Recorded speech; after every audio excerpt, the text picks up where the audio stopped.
사랑하는 여러분, 큐티를 읽어드립니다. A윤환승 목사입니다. 반갑습니다. 여러분들 잘 지내셨습니까?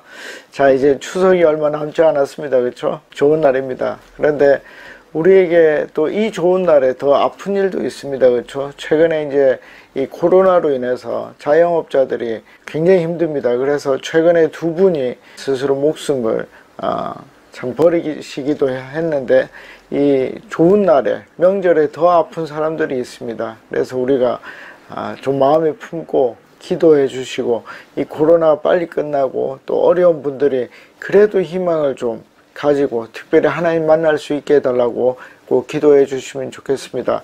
자, 오늘은 또 좀 재밌는 주제입니다. 여러분, 우리는 언제 기적을 바라고 또 언제는 우리가 일상적으로 살아가야 될지 오늘 말씀을 통해서 좀 보도록 하겠습니다. 오늘 말씀은 여호수아 6장입니다. 여호수아 6장 8절과 9절을 읽도록 하겠습니다.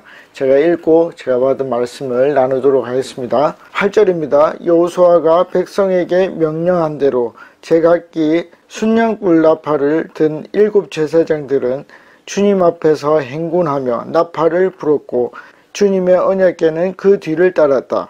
9절, 또한 무장한 선발대는 나팔을 부는 제사장들보다 앞서서 나갔고 후발대는 궤를 따라갔다. 그동안 제사장들은 계속해서 나팔을 불었다.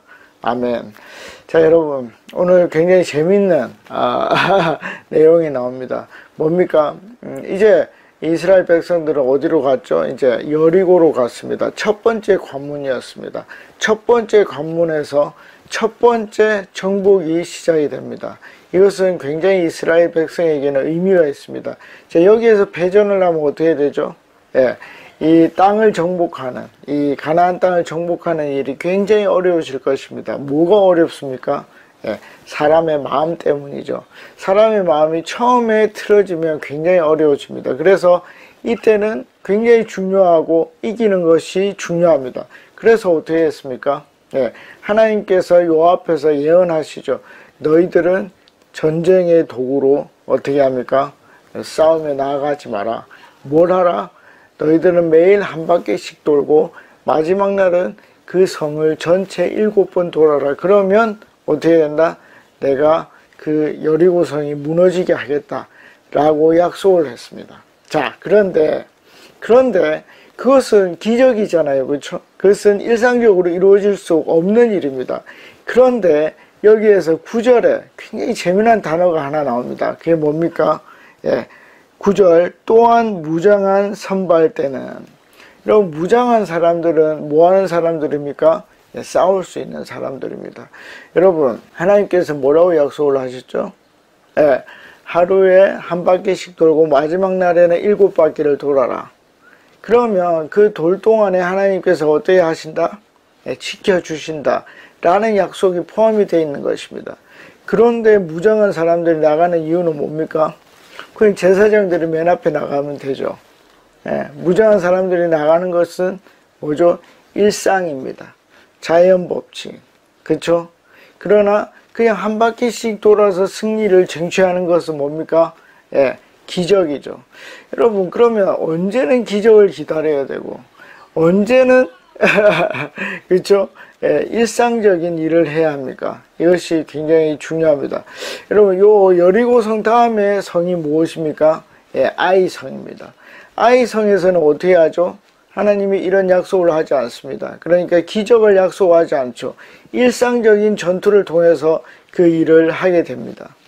자, 여러분, 이게 차이가 있다는 것을 알아야 됩니다. 그래서 첫 번째로 기적은 뭐? 하나님께서 특별히 말씀하실 때 그때는 기적을 따라서 해야 된다. 그렇지 않는 모든 일은 일상적인 루트를 따라서 해야 한다 하는 것을 여러분들이 아셔야 됩니다. 여러분, 제가 이제 개척교회 하면서 한 11년 정도를 했는데 그 중에 한 7년 하고 나서부터는 너무 어려워졌습니다. 개척교회가 제가 할 수 있는 것이 없었습니다. 여러분, 그때요, 제가 뭘 했겠습니까? 제가 아무것도 할 수 없는 그때 저는 했습니다. 뭘 했습니까? 제가 할 수 있는 여러 가지 시도들을 했습니다. 그러나 그것은 성과가 있을 수가 없어요. 그러나 제가 어떤 사람? 저는 열심히 있는 사람이기 때문에 그냥 무조건 했습니다. 그게 성과. 있든 없든 그게 하나님의 뜻이든 아니든 상관이 없습니다. 왜?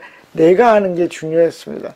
그런데 어느 날 하나님께서 말씀하셨습니다. 한서가 가만히 있어라. 가만히 있어라. 내가 하는 일을 너는 바라보아라. 라고 말씀하셨습니다. 여러분, 저는 어떤 사람? 하고잡이였습니다. 막 하고 싶어 하는 사람입니다. 그런데 가만히 있으라고 하면 그게 바로 벌입니다, 여러분. 벌이에요. 그러니까 여러분, 그때는 뭐 하나님의 기적을 기다리는 것입니다. 지금 싸우고 성벽을 무너뜨리고 성벽을 기어 올라서 이겨야 될 것 같지만 하나님은 뭐 돌게 하십니다. 그걸 들어야 됩니다. 그러나 아이성에서는 어떻게 한다? 싸워서 일상적인 루트로 싸우는 게 중요하다는 것입니다. 여러분, 다윗이요 어떻게 합니까? 골리앗에게 나아갑니다. 골리앗에게 나아갈 때 어떻게 하죠? 싸우러 나가죠. 일상적으로 일합니다. 그래서 그가 항상, 여러분, 사람들이 다윗이 돌을 던졌을 때 기적이 일어났다, 그래서 걔가 넘어졌다라고 생각을 하지만 사실 그렇지 않습니다. 왜냐하면 다윗은 항상 움직이는 표적, 뭡니까? 곰이나 사자나 이런 것들을 목동의 지팡이나 돌로 항상 맞춰왔던 사람입니다. 그런데 골리앗은 가만히 있었으니까 얼마나 더 쉽습니까? 일상적인 루트로 싸웠습니다. 그러나 또 다윗이 압살롬과 싸웠을 때는 하나님께서 사독이라는 사람을 보내셔서 싸우지 않고 이길 수 있도록 그렇게 만듭니다. 그래서 우리는 어떻게 해요? 하나님이 특별히 말씀하실 때는 기적을 기다려야 한다. 그러나 보통 때는 우리의 일상을 살아가야 된다 하는 것을 말씀드렸습니다. 또 두 번째는 뭡니까? 우리는 어떻게 해요? 일상을 살면서 항상 뭐 기적을 기도해야 됩니다. 하나님 도와주십시오. 하나님의 기적이 필요합니다. 물론 하나님께서는 그 기도가 하나님의 뜻에 합해지면 어떻게 해요? 들어주실 것입니다. 그래서 우리는 일상과 기적을 늘 같이 경험하면서 살아가야 합니다. 자, 여러분, 여리고는 어떻게 해요? 기적을 통해서 무너졌습니다. 그러나 아이성은 일상적인 전쟁을 통해서 정복이 됩니다. 여러분, 오늘 아침에 하나님께서 저에게 말씀하셨습니다. 한서가, 아직은 네가 내 말을 듣고 가만히 있으면 좋겠다. 내가 너의 길을 열어줄 것이다 라고 말씀하셨습니다. 자, 여러분, 이 말씀을 묵상하시고 여러분들은 일상적인 루트를 따라가야 됩니까? 아니면 잠잠히 하나님의 기적을 기다려야 합니까? 여러분들이 들어보시고 그 말씀대로 살아갈 수 있으면 좋겠습니다. 추석 잘 보내시고 다음에 뵙겠습니다. 안녕히 계십시오. 파워.